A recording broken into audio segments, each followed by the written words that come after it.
Peter Parker, Harry Osborn. It's been 10 years. What have you been up to? I do some web design.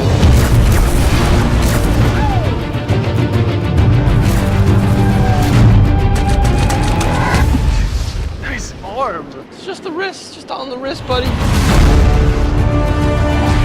Peter.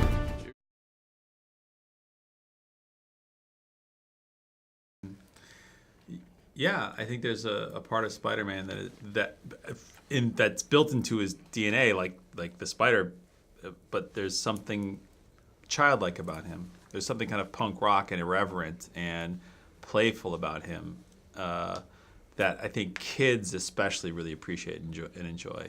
And there's something about the experience of Peter Parker, who is imperfect, he's awkward, he's underestimated by everybody, that I think when you're a kid you really identify with.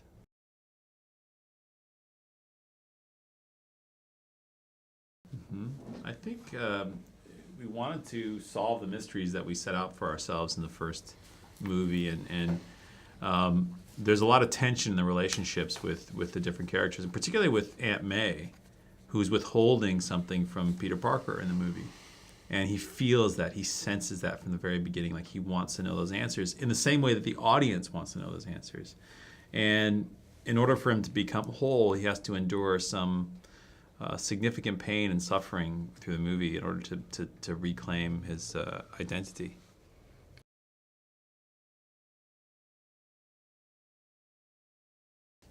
Well, the Ramones, you got the Ramones shirt from the first movie. Yeah, because of that cover they did of the Spider-Man song. Yeah. Yeah, because the Ramones covered the Spider-Man theme tune. They did their own kind of cover of that. So, yeah, but I think you can talk more to the well, I mean, there stuff. was, the Ramones also are a New York band. They played at CBGB's, like downtown. There's something iconic and deeply connected to Spider-Man that those guys really represent something special and specific to that world. That was a sort of nod. And I like the idea.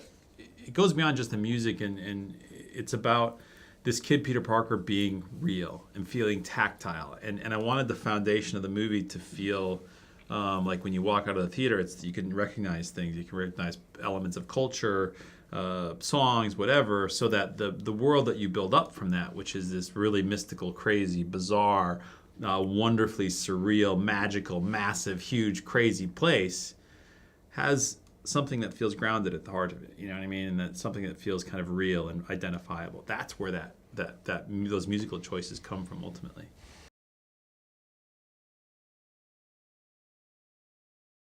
Of course. I mean, the first shot of the movie is a ticking clock, and one of the ultimate sequence in the film takes place in a clock tower. And I guess the rule, or the thing, time is something that plays a huge part in all of our lives, and even superheroes can't stop time.